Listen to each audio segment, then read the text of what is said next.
SC హోదా వల్ల. ధన్యవాదాలు. నేను 2 ముక్కలు ముగిస్తాను. రజక సంఘం అధ్యక్షుడు ఈ నెల 26వ తేదీ జరిగే 6వ రజక పెట్టుకునే విధంగా మాకు సహకరిస్తారని మరీ కోరుతూ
నేటి రజక మీ ప్రభుత్వంలోనే రజకులకి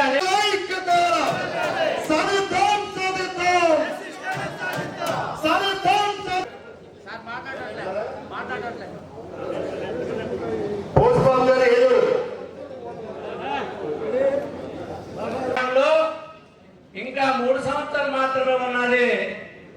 వాట్సాప్ గ్రూపుల్లో ఉన్నటువంటి 12 నుండి 1500 మంది ఉన్నారు. మీరందరూ కూడా వాట్సాప్ లో ఉండిపోవద్దు. దయచేసి ఇటువంటి సమావేశాలకు రండి.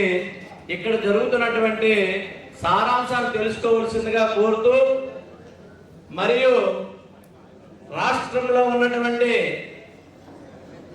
ఉద్యోగ ఉపాధ్యాయ సంఘాలు ఈ యొక్క రౌండ్ టేబుల్ సమావేశం, ఈ సమావేశానికి వచ్చిన రజక సోదరులందరికీ పేరు పేరున ధన్యవాదాలు తెలియజేస్తూ, ఈ రజక రౌండ్ టేబుల్ ముఖ్య ఉద్దేశం అజెండా రజకులను ఎస్సీ జాబితాలో చేర్చాలి. ఇది తప్ప వ్యక్తిగతంగా ఎవరికి ఎన్ని అనుమానాలు ఉన్నా ఈ రౌండ్ టేబుల్ సమావేశం ముఖ్య ఉద్దేశం ఎస్సీ స్టేటస్ గౌరవ ముఖ్యమంత్రి వారి నారా చంద్రబాబు నాయుడు గారు కూటమి ప్రభుత్వం అధికారంలోకి వస్తే రజకులను ఎస్సీ జాబితాలో చేర్చే బాధ్యత కాదని హామీ ఇచ్చారు. ఆ హామీని అమలు చేయమని అడుగుతా ఉన్నాం. అడగందే అమ్మాయిని అన్నం పెట్టదు. మనం అడగందే చంద్రబాబు నాయుడు గారు చేయరు. గత 40 సంవత్సరాలుగా ఇదే హామీ ఇస్తూ వస్తున్నారు. కానీ ఇప్పుడు అదే కేంద్ర ప్రభుత్వం రాష్ట్ర ప్రభుత్వం ఉంది కాబట్టి మనం అడగాలి, యుద్ధం చెయ్యాలి. పార్టీలకు అతీతంగా, సంఘాలకు అతీతంగా మనమందరం కలిసికట్టుగా పోరాడినప్పుడు మన హక్కులు మనం సాధించుకోగలం. ఇది మీరు ప్రతి ఒక్కరు కూడా మీ అందరికీ తెలియజేస్తా ఉన్నారు. ఇది ఎవరి స్వార్థం గురించి పెట్టింది కాదు. మరీ ముఖ్యంగా ఇది వైఎస్ఆర్సీపీ పార్టీ వాళ్ళు పెట్టే వేదిక కాదని మీ అందరికీ తెలియజేస్తా ఉన్నారు.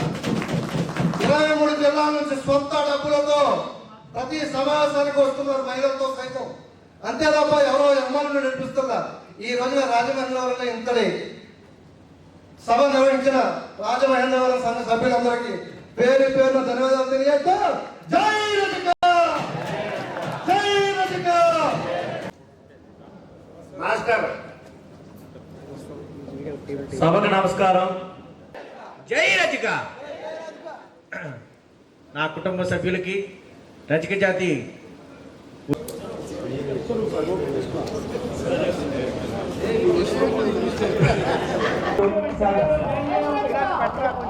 తెలుగుదేశం పార్టీ వ్యవస్థాపకులు నందమూరి తారక రామారావు గారు ఇచ్చిన అందరికీ చేతులెత్తి ప్రార్థిస్తున్నారు.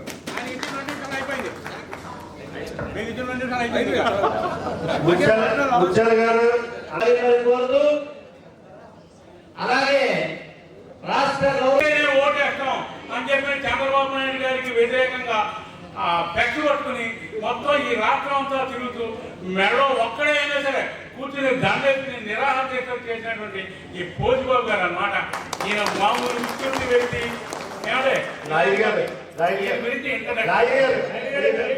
సాధన దీనికి నేను ప్రతి సమావేశం ప్రాణత్యాగానికి నేను సిద్ధము అని చెప్పేసి నేను మీ అందరూ చెప్తున్నాను. Thank you sir. పత్రికా విలేకరులకు అందరికీ హృదయపూర్వకమైనటువంటి నమస్కారాలు తెలియజేస్తూ అయ్యా ప్లీజ్ ఈ ముఖ్యంగా ఆంధ్రప్రదేశ్ రాష్ట్ర ముఖ్యమంత్రి నారా చంద్రబాబు నాయుడు గారికి 5వ రౌండ్ టేబుల్ సమావేశం రజక సంఘాలందరి తరపున ముఖ్యమంత్రి గారికి విజ్ఞప్తి.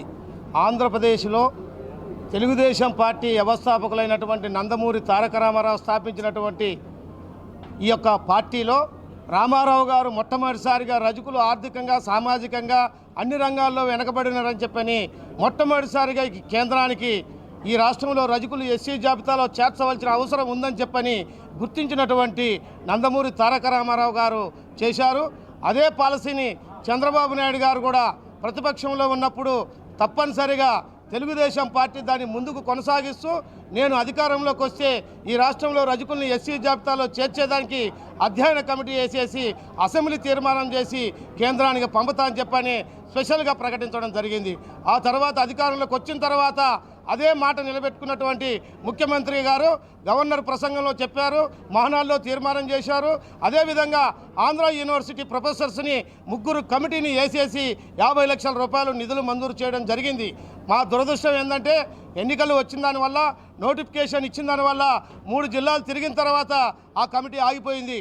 మరి ఆ తర్వాత ముఖ్యమంత్రి జగన్మోహన్ రెడ్డి గారు వచ్చిన తర్వాత రజకుల యొక్క స్థితిగతుల గురించి కానీ రజకులకు వేసినటువంటి అధ్యయన కమిటీని కానీ పట్టించుకోకుండా గాలికి వదిలేయడం జరిగింది.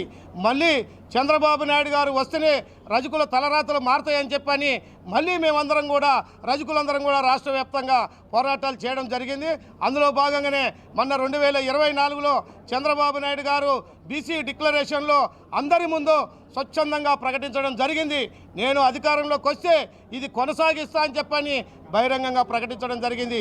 అదేవిధంగా యువ నాయకుడైనటువంటి లోకేష్ గారు పాదయాత్రలో కూడా ప్రకటించడం జరిగింది. పార్టీకి అందరూ కట్టుబడి 100% మంది రజకులు తెలుగుదేశం పార్టీకి ఓట్లేసి ప్రభుత్వాన్ని తీసుకురావడం జరిగింది. ఇప్పటికి కూడా మేము చెప్పేది ఒకటి, ముఖ్యమంత్రి చంద్రబాబు నాయుడు గారు వల్లనే ఈ రజకులు ఎస్సీ జాబితాలో చేర్చే అవకాశం ఉంటుంది. అనుభవం కలిగినటువంటి ముఖ్యమంత్రి గారు, కేంద్రంలో రాష్ట్రంలో ఒప్పించగలిగినటువంటి ముఖ్యమంత్రి గారు ఉన్నప్పుడే ఈ రజకుల తలరాత మారుతుందని చెప్పని భారతదేశంలో 18 రాష్ట్రాల్లో 3 కేంద్రపాలిత ప్రాంతాల్లో ఉన్నటువంటి రజకులు ఒకే జాతిలో ఒకే వృత్తి చేసే వాళ్ళని 2 రిజర్వేషన్లు కొనసాగించడానికి లేదని చెప్పని ఒకే వృత్తి చేసే వాళ్ళని ఒకే రిజర్వేషన్ కింద తీసుకురావాలని చెప్పని కేంద్ర రాష్ట్ర ప్రభుత్వాలని ఒప్పించి ముఖ్యమంత్రి గారు మా యొక్క ఆశయాన్ని నెరవేర్చాలని చెప్పని రజక రౌండ్ టేబుల్ సమావేశం రాష్ట్ర వ్యాప్తంగా వచ్చినటువంటి రజకులందరి తరపున ముఖ్యమంత్రి గారికి విజ్ఞప్తి చేస్తున్నాం.